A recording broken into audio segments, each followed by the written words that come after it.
참 좋으신 우리 주님의 은총과 사랑이 오늘 이 예배 자리 그리고 페이스북 라이브를 통해서 예배 함께 오신 모든 분들에게 함께 하시길 진심으로 축원합니다. 살아있는 모든 것들은 무언가를 늘 먹어야 삽니다. 소는 풀을 먹고요, 호랑이는 고기를 먹습니다. 박테리아는 썩은 것들을 분해하면서 먹고 살고, 그리고 이 웰위치아라는 사막에 사는 식물은 이슬만을 먹고 산답니다. 정치가는 여론과 지지율을 먹고 살고, 그러면 우리 성도들은 무엇을 먹고 살까요? 바로 살아계신 하나님의 입으로 나오는 말씀으로 사는 줄을 믿습니다. 그게 바로 우리 그리스도인이 사는 길이고 법입니다. 범죄 심리학자들에 따르면 도둑들이 두려워하는 게 한 가지가 있답니다. 도둑질하는 그 범죄 현장에서 갑자기 이 거울을 만났을 때, 거울에 비친 자신의 모습을 탁 보는 순간, 도둑질하고 있는 자기의 모습을 거울로 보는 순간 깜짝 놀라면서 순간적인 두려움에 빠진다고 합니다. 잠언 28장 1절 말씀은 이렇게 말씀합니다. 악인은 쫓아오는 자가 없어도 도망하나 의인은 사자같이 담대하니라. 우리 인생에도 거울이 있습니다. 인생의 거울. 그것은 바로 성경 말씀입니다. 하나님의 말씀이에요. 매일 우리는 이 성경이라는 거울 앞에 서서 우리 자신의 모습을 비춰보아야 합니다. 매일 이 거울 앞에서 부끄러움 없는 그런 삶을 살아가는 사람이야말로 정말 담대하게 세상을 이길 수 있는 사람이라고 할 수가 있습니다. 사랑하는 성도 여러분, 성경을 읽으십시다. 올해는 어떤 일이 있어도 성경을 꼭 한 번은 꼭 일독하실 수 있길 바랍니다. 왜 우리가 매일 이 영의 양식인 하나님의 말씀 성경을 읽고 우리가 그것을 붙들어야 될까요? 첫째로 하나님의 말씀은 인생의 등불이기 때문입니다. 인생의 등불입니다. 신라 시대에 당대 최고의 문장가 중 하나로 그 이름을 날렸던 최치원이라는 선생이 있었습니다. 최치원. 이분이 시를 많이 썼는데요, 그 중에 유명한 시 하나가 소지문전 1조로 웃으면서 문 앞에 있는 외기를 가리키니 제리사나 유천기 겨우 산 아래서 천길로 갈라지네. 이 한문을, 이 문장을 좀 풀이하자면, 시골집 마루에 앉은 할아버지가 웃으면서 쌀이문 앞에 있는 외기를 손가락으로 가리키는데, 그 옆에 있는 사람이 손가락으로 그 가리키는 방향을 바라보니까 이게 웬일인가? 바로 앞에 있는 산 아래서 그 외길이 천길로 만길로 갈라지는 것을 봅니다. 그렇습니다. 우리 인생이라는 것이 언뜻 보면 한 길밖에 없는 것 같아요. 그런데 자세히 들여다보면 정말 천갈래 만갈래로 뒤섞여 있고, 어떤 길을 가야 될지 우리는 늘 고민하고 방황하고 걱정하고 근심하고 염려하는 것이 우리의 인생의 길이라는 것을 알 수가 있습니다.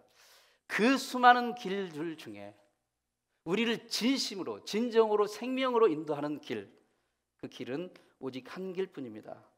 나머지 길이 아무리 그럴듯하게 화려하게 대단하게 보여도 그 길의 끝은 결국 허무의 길입니다. 그 한 길, 우리를 참 생명으로 인도할 수 있는 한 길이 무엇입니까? 그것은 바로 예수 그리스도이십니다. 예수님이 이렇게 말씀하셨죠. 요한복음 14장 6절에 내가 곧 길이요 진리요 생명이니 나로 말미암지 않고는 아버지께로 올 자가 없느니라. 오직 그 한 길, 그 생명의 길, 그 길로 가기 위해서 우리는 절대적인 표대, 등불이 필요합니다. 그 표대, 그 등불, 그것을 오늘 시편 기자는 105절에서 이렇게 말하고 있습니다. 우리 같이 한번 읽습니다. 시작. 주의 말씀은 내 발의 등이요 내 길의 빛이니이다. 그렇습니다. 하나님의 말씀이 우리 발의 등이요 내 길의 빛입니다. 여러분, 칠흑 같은 어둠 속에 길을 가다가 보이지 않으니까 뭐에 걸려 넘어질 수 있잖아요. 근데 발의 등불이 있다는 것은, 그 세상이 아무리 어두워도 발의 등불이 있다는 것은 결코 넘어지지 않는다는 것입니다. 내 인생에 빛을 비춰주는 것, 그게 바로 우리 하나님의 말씀입니다. 그런데 우리 인생의 인간의 욕망이 그 빛을 빛을 바로 볼 수 있는 올바른 분별력을 가로막는 것입니다. 그래서 우리가 인간의 욕망에 집착하면 집착할수록 우리는 미궁에 빠져 어둠 속을 헤매다 인생을 마치게 될 것입니다. 그러나 영원하신 하나님의 말씀은 우리 발의 등불이요 그리고 인생의 빛이기 때문에 그 말씀을 표대로 삼기만 한다면 우리의 인생은 정말 천갈래 만갈래 갈라지고 뒤엉켜진 이 복잡한 인생의 길 가운데서도 우리는 온전한 생명의 길로 갈 수가 있는 것입니다. 사랑하는 성도 여러분, 우리의 삶이 참으로 앞길을 예상할 수 없고 예측할 수가 없습니다. 그래서 하나님의 말씀을 우리가 붙들고 살아야 되는데 안타깝게도 우리가 인생을 열심히 살아가는 동안에는 그 빛을 온전히 붙들지 못하고 그냥 지나갈 때가 많이 있어요. 그래서 인생 다 살고 이제 힘 빠지고 병들고 이 세상을 떠나야 할 때쯤 되었을 때야 비로소 인생의 그 내가 추구했던 모든 길들이 결국 허무한 길이었구나라는 것을 깨닫고 정말 그때서 비로소 그 참 길이신 예수 그리스도를 발견한다게 되면 물론 그때라도 천만 다행이지만 지나온 허송한 세월들을 생각하면 너무 억울하지 않습니까?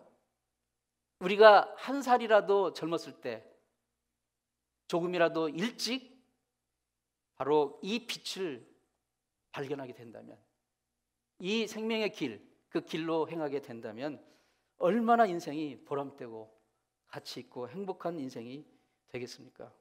디모데가 바로 그런 삶을 살았다고 할 수가 있습니다. 디모데 후서 3장 15절에 내가 어려서부터 성경을 알았나니, 지금 사도 바울이 디모데에 대해서 말하고 있는 거예요.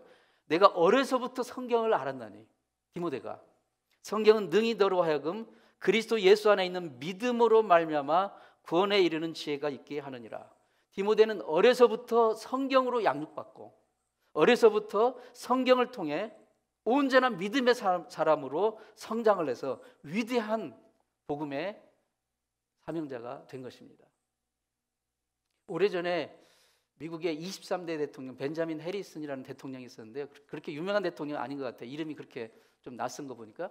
근데 이 대통령 시절에 최신부 장관을 지낸 사람이 존 워너메이커라는 사람입니다. 들어보신 분도 있을 겁니다. 존 워너메이커. 이 사람의 별명은 백화점 왕이라고 불렸던 사람인데요. 그만큼 아주 사업 수완이 뛰어나고 아주 훌륭한 그 사업가로 이름을 떨쳤던 사람입니다. 한 신문 기자가 인터뷰를 했는데 이 사람하고 워너메이커하고 선생님께서 지금까지 투자한 투자 중에 최고의 투자는 무엇입니까? 그렇게 물었어요.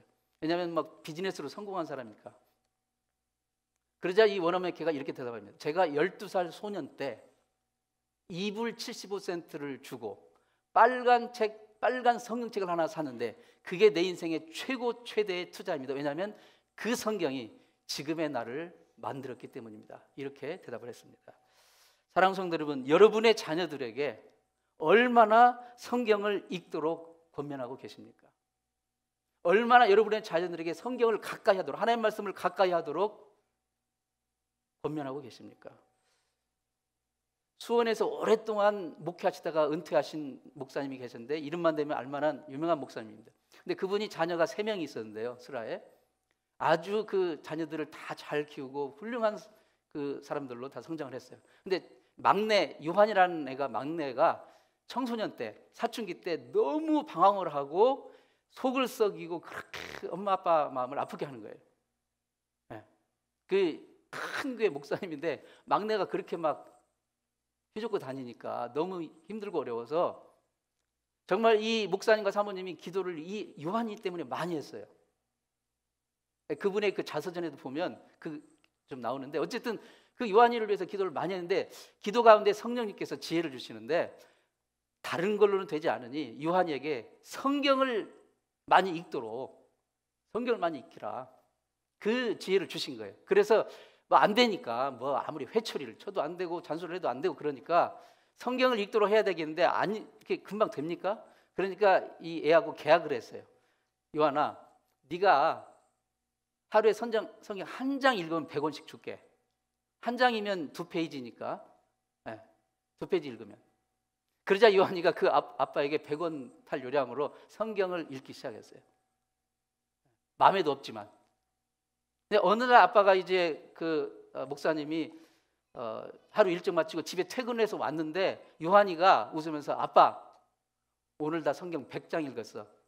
만 원 줘야 돼 이제. 그러자 그래? 10,000원 주고.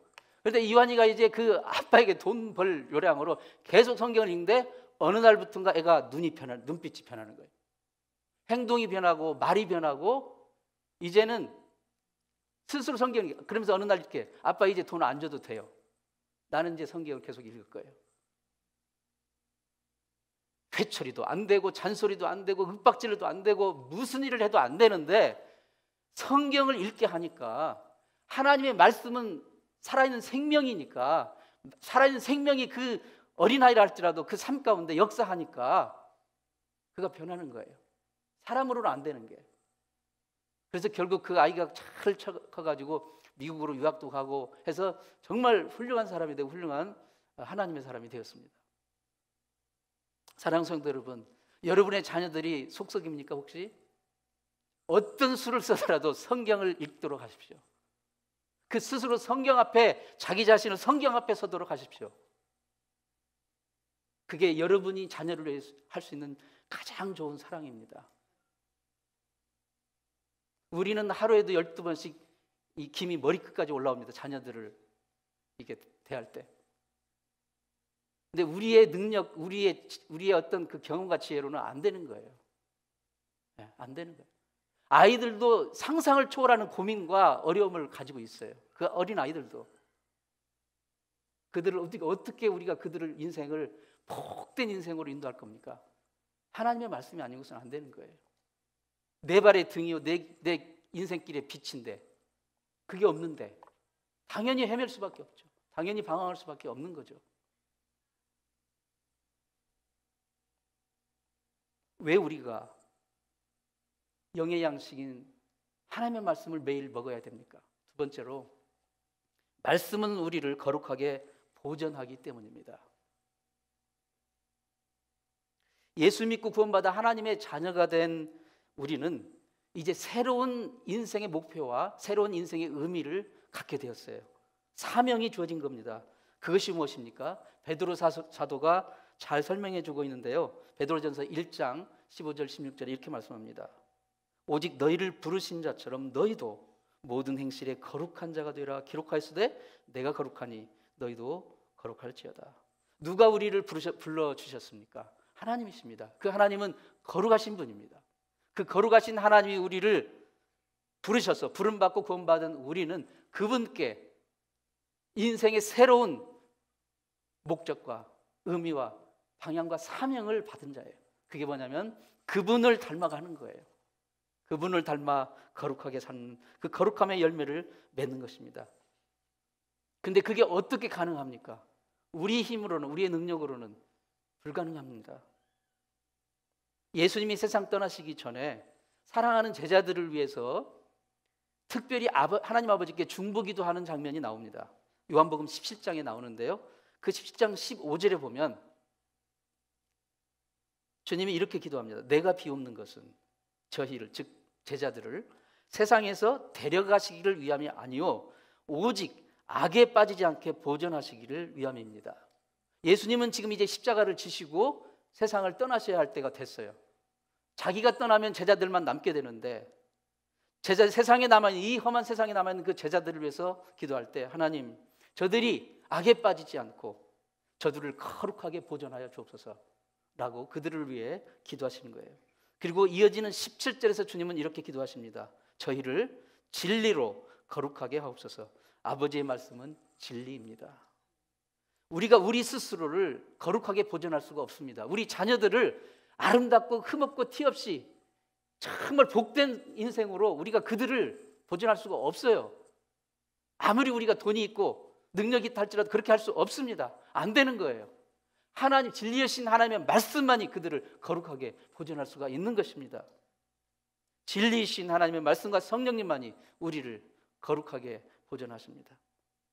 그러므로 우리 성도들에게 하나님의 말씀은 선택사항이 아니고 숙명입니다.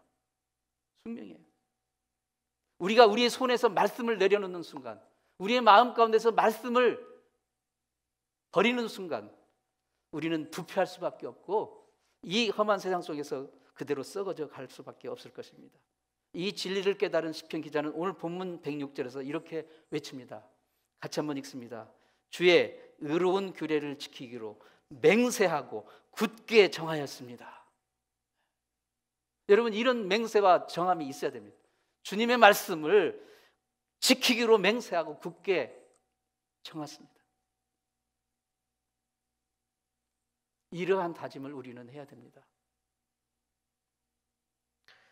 어떤 장로님이 의사로 오랫동안 이제 섬기시다가 은퇴를 했어요. 나이를 먹어서 이제 은퇴를 했기 때문에 이제 평안한 나머지 여생을 즐길 법도 한데, 이분 하나님께 받은 사명이 있기 때문에 의사이지만 은퇴를 한 그 연로한 나이임에도 불구하고 이 궁벽한 시골에 의사도 없고 병원은 고사하고 진료소도 없는 그 무이촌으로 가서 남은 생에 92살에 돌아가실 때까지 그 가난한 그 주민들을 위해서 무료로 이제 섬기시다 가셨는데, 이분은 평소에 말이 별로 없으신 과묵한 분이에요. 말은 없는데 그분은 항상 손에서 책을 떠나지 않고 늘 주변에 책이 가득했어요. 늘 책을 읽고. 근데 어느 날부턴가 갑자기 책이 다 사라졌어요. 그리고 딱 한 권만 있었어요. 그게 바로 성경책만 남아있어요. 그러자 이제 그 동네 사람이 물었습니다. 선생님, 그 많던 책 다 어디 갔습니까? 그러자 이 장로님이 제 나이 이제 80이 넘으니까 책도 재미없고 신문도 재미없고 세상 뉴스도 다 그게 그거고 늘 똑같고 다 필요 없다는 것을 깨달았습니다. 이제 제가 마지막까지 붙들고 있어야 할 것은 이 성경뿐이라는 것을 알았습니다. 여러분, 한 분의 하루에 인터넷 서치를 몇 시간 동안 하십니까? 얼마 동안 하십니까? 인터넷 뉴스를 얼마나 보십니까? 그런데 하나님 말씀 성경은 하루에 얼마나 보십니까? 묵상하십니까? 우리가 영의 양식인 하나님의 말씀을 먹어야 될 그 또 하나의 이유는 말씀은 우리를 소성케 하기 때문입니다. 우리를 살려주시는 거예요. 리바이브 해주시는 거예요. 지금 세계에서는요 5살 미만의 아이들 중에 하루에 5에서 6만 명의 아이들이 병이 아니라 그냥 굶어 죽는데, 먹을 것이 없어서. 믿을 수 없지만 21세기 지금 믿을 수 없지만 그게 사실이에요. 너무 슬픈 이야기죠. 5, 6만 명이 넘는 5살 미만의 아이들이 굶어 죽어요. 굶어 죽습니다. 그런데 이렇게 굶어 죽어가는 사람들의 그 상황을 이렇게 보면, 상태를 보면 처음에는 막 그 먹을 거에 대한 그 갈망이 대단하죠. 왜냐하면 우리가 며칠 굶으면 막 눈에 보이는 거 없잖아요. 막 정말 모든 게 먹을 것으로 보이고 그 음식에 대한, 먹을 거에 대한 그게 갈망이 간절한데, 그 기간이 계속 길어지다 보면요 점점 정신이 혼미해지면서 어느 순간부터는 아예 먹을 거에 대한 그런 그 갈망이 없어진대요. 놓아버리는 거죠. 그러니까 영적인 굶주림도 이와 같지 않을까 생각이 됩니다. 날마다 성경을 읽고 묵상하던 사람이 며칠 그냥 말씀을 놓았어요. 말씀을 멀리하고 말씀이 멀어졌어요. 막 몇 주가 그렇게 지났어요. 그런 때는 막 갈망이 생길 거예요. 갈급함이 생기고 목마름이 있을 겁니다. 영적인. 그런데 그게 계속 지속이 되면요 어느 순간부터는 그 목마름조차 없어지는 거예요. 갈망조차 없어지는 거예요. 이렇게 봐요. 영적인 무감각증에 빠져요. 영적인 마비가 오는 거예요. 이것은 정말 치명적인 것입니다. 여러분, 혹시 우리 자신을 한번 손을 얹고 한번 생각해 보세요. 내가 얼마나 진심으로 말씀을 읽고 사모하고 묵상하며 말씀 앞에 우리가 섰는지, 언제, 얼마나. 그게 꽤 되었습니까? 여러분, 열정인 갈망과 목마름이 있으십니까? 있어야 됩니다. 없다면 큰일입니다. 옆에서 찔러줘야 됩니다. 살려야 됩니다. 시편 기자는 오늘 본문 103절에서 이렇게 말씀합니다. 주의 말씀의 맛이 내게 어찌 그리 단지요 내 입에 꿀보다 더합니다. 이게 하나님의 말씀의 그 진수를 아는 자들의 고백이 아니겠습니까? 하나님의 말씀의 맛을 알고 그 맛을 경험하며 살아가는 그 인생, 그 인생이 진정으로 복된 인생이 아니겠습니까? 본문 107에서 시편 기자는 탄식합니다. 나의 고난이 막심하오니 여호와여 주의 말씀대로 나를 소성케 하소서. 우리 인생은 하루하루가 고난입니다. 여러분, 고난이 없는 인생이 없어요.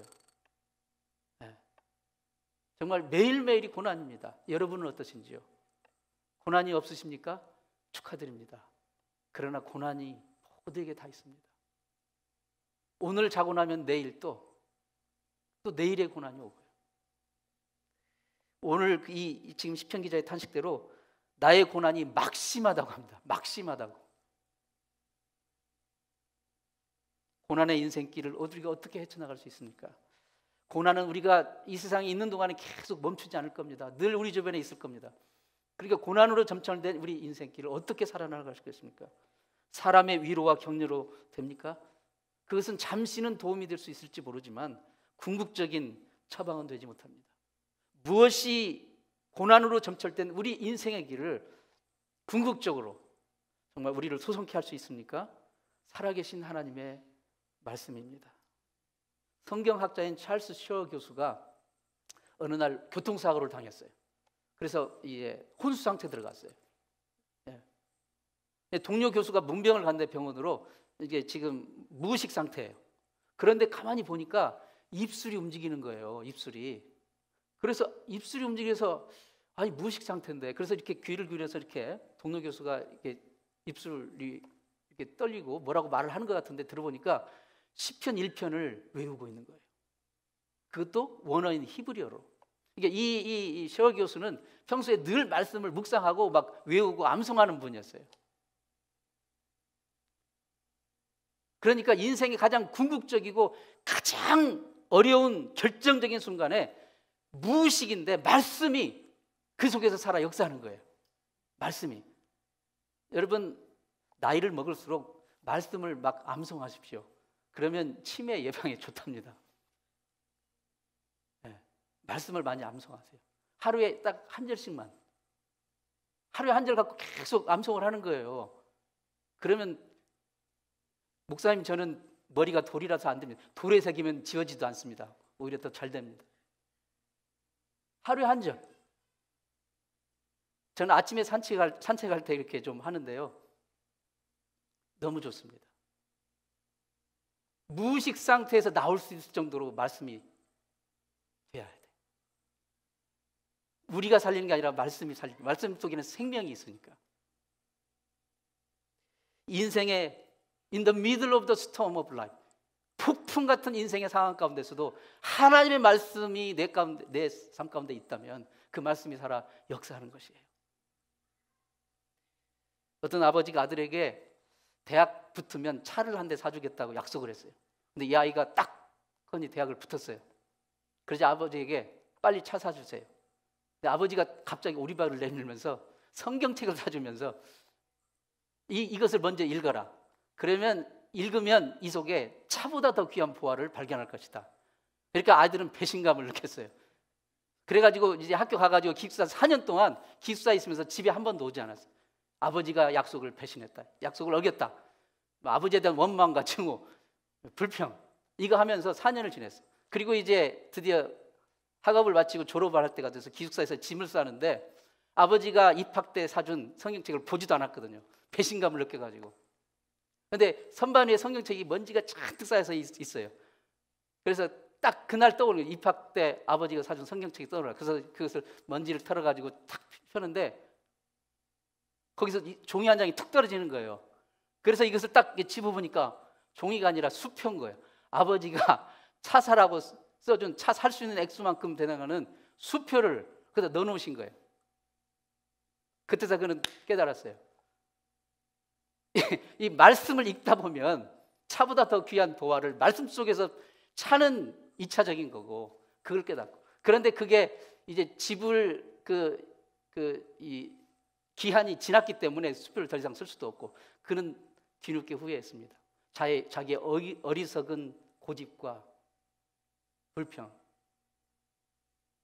아버지의 뜻을 헤아리지 못하고 어리석게 4년을 보낸 것을 후회했습니다. 여러분 혹시 우리의 모습이 이와 같지는 않을까요? 하나님이 우리에게 주시는 말씀을 우리는 너무 가볍게 여기고 당장 눈앞에 있는 막 일이 풀어지고 일이 되어지고 해결되는 것만 생각하고 하나님 말씀만 자꾸 읽으라고 하시고 말씀만 자꾸 붙들라고 하시면서 내 지금 삶은 너무 힘들고 어려운데 그러면서 우리는 하나님을 원망하고 야속해 생각하고 불평만 하고 살고 있지는 않습니까? 그 말씀 속에 이미 해답이 있고 거기에 차보다 더 귀한 보화가 숨겨져 있는데요. 어느 젊은 신자가 성경을 이제 읽는데 성경책 보니까 이게 뭐가 뭔지도 모르겠고 너무 따분하고 그러니까 그래도 목사님이 하도 읽으라고 이렇게 그냥 닥달을 하시니까 읽는데 그냥 어떤 식으로 읽냐면 버릇을 잘못 들였어요. 그냥 아무데나 그냥 펴가지고 마음 내키는 대로 그냥 그날 마음 내키는 대로 그냥 랜덤리 즉흥적으로 그냥 눈에 띈 대로 그대로 읽으면서 읽어요. 그러면서 자기에게 좀 싫은 소리 하는 것 같으면 싹 지나가 버리고 그런 식으로 읽는 거예요. 어느 날 아침 무심코 이제 딱 성경 폈는데 마태복음 27장 5절이 딱 보이는 거예요. 눈에. 유다가 은을 성소에 던져놓고 물러가서 스스로 목매어 죽으니라. 아 갑자기 이걸 가지고 뭐 하지? 어떻게 하지? 어떻게 묵상하지? 안 되겠어 도저히. 그래서 다른 데를 또 폈어요. 그랬더니 누가복음 10장에 37절에 예수께서 이르시되 너도 가서 그와 같이 하라. 그러니까 아이고 막 황당해지는 거예요 이게 더. 그래서 33번 한 번만 더 펴보자. 그리고 딱 폈는데 요한복음 13장 27절 예수께서 이르시되 내 하는 일을 속히 하라. 그래서 그는 후회하고 회개했습니다. 야 이런 식으로 성경 내 마음대로 마음 내키는 대로 그렇게 해서는 안 되겠구나. 처음부터 끝까지 나에게 싫은 소리를 하셔도 계속 읽고 계속 꾸준히 처음부터 끝까지 빼놓지 말고 처음부터 끝까지 꾸준히 매일 읽어야 되겠구나. 여러분 그렇게 읽으셔야 됩니다. 사랑하는 성도 여러분, 하나님의 말씀이 여러분에게 무거운 짐처럼 느껴지십니까? 하나님의 말씀을 듣고 순종하며 사는 것이 부담스러우십니까? 아이들은 부모님 뜻을 모를 때는요 부모님 잔소리가 부담스러워요. 듣기 싫어요. 그런데 커보고 자기들도 자녀들을 낳아서 길러보면 부모님의 그 잔소리가 어떤 의미인지를 알잖아요. 우리가 하나님의 뜻을 모르고 하나님의 그 사랑을 모를 때는 하나님 말씀대로 살라, 순종하라, 말씀 붙들고 하라, 이게 막 부담스럽고 막 무거운 짐처럼 느껴지는 거예요. 요한 1서 5장 3절 우리 같이 한번 읽습니다. 시작. 하나님을 사랑하는 것은 이것이니 우리가 그의 계명들을 지키는 것이라. 그의 계명들은 무거운 것이 아니로다. 우리가 모를 때 무겁다고 생각하죠. 절대 무거운 게 아니라 우리를 위해서 그러는 거예요. 우리의 복을 위해서, 우리의 은총을 위해서 그러신 거예요. 왜냐하면 하나님 말씀은 어느 누구를 위한 것보다도 바로 나 자신을 위한 거예요. 그것이 하나님을 또 사랑하는 길이래요. 네. 흉년이 들었어요. 어느 해 주인과 머슴이 이제 시장에 가서 장을 보고 돌아오는데 둘이 길에 뭐가 떨어져 있어요. 보니까 커다란 자루에 쌀자루가 커다란 쌀자루가 있어요. 그러니까 주인이 머슴에게 명령을 합니다. 빨리 지금 들쳐매.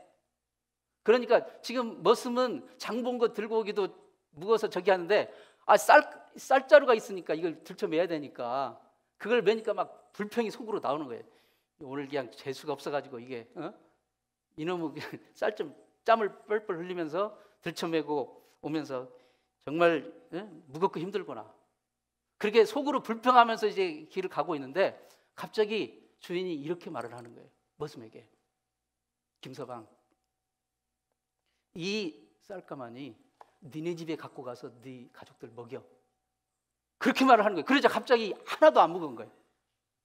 지금까지는 너무 무겁고, 왜냐하면 이게 주인 거라고 생각하니까, 이게 내 게 아니라고 생각하니까 너무 무거운 거예요. 불평이고. 근데 이게 우리 집에 갖고 가서 너희 가족들 먹이라고 그 순간부터 더 이상 무거운 게 아니에요. 이제 막 기쁨의 콧노래가 나오는 거예요. 여러분, 하나님의 말씀이요, 하나님의 그 우리를 향한 사랑의 마음을 모를 때는 넘의 짐 지는 것처럼 무거운 거예요. 불평이 나오는 거예요. 야속하기만 한 거예요. 그런데 이게 나를 위한 것이라는 것을 깨닫는 순간 더 이상 짐이 될 수가 없는 거예요. 오히려 특권이고 오히려 복이고 은총이라는 것을 깨닫는 것입니다. 사랑하는 성도 여러분, 올해 우리 성도님들이 성경을 꼭 최소한 한 번은 읽었으면 좋겠습니다. 제가 옛날에 10년 전에 목회할 때는요, 닥달을 했어요. 그래서 성도들 진짜 성경 안 읽고는 하고 이 성경 교회 그 벽에 바람발 가다가 이 진도표를 했어요. 성경 어디까지 읽고 있는지 그걸 다 써라고. 전부 다 막 위에 막 전부 다 썼어요. 그리고 다 읽은 분들은 막 냄비도 주고 다라이도 주고 했습니다. 올해도 혹시 올 연말에 여러분이 다 읽으시면 저에게 말씀하세요. 그럼 제가 줄게요. 여러분이 읽었다고 저한테 하나 도움되는 거 없지만 그래도 여러분이 읽으시면 여러분 지금 이제 6개월이 다 지났어요. 올해도 이제 또 6개월 남았잖아요. 충분합니다. 지금 맘먹고 읽으시면 2번도 읽을 수 있어요. 아니 3번도 읽을 수 있어요. 맘먹고 읽으시면. 제가 청년 때 성경 통독 그 합숙 캠프에 한 3번 갔는데요. 4박 5일, 그러니까 4일 플러스 반나절 하니까 성경 다 읽더라고요. 먹고 자고 성경만 읽어요. 4박 5일 정도 하면. 그렇게라고는 하지 않겠습니다만은 어쨌든 맘먹고 읽으시면 여러분 인터넷 하는 시간 조금만 줄이시고 읽으시면 성경 나머지 지금 6개월 동안 충분히 한번 할 수 있습니다. 네. 그래서 꼭 상 받아가시기 바랍니다. 공부해서 남두냐? 자기를 위해서 공부하는 건데 부모님들은 공부하면 그게 또 기특하다고 상 주잖아요. 여러분 올해 남은 시간 동안 정말 우리를 거룩하게 보존하여 주고 우리의 발의 등불이 되고 우리 인생의 빛이 되고 그리고 우리를 소성케 하는 하나님의 말씀의 능력을 경험하시는 여러분 되시길 진심으로 축원합니다. 기도하겠습니다.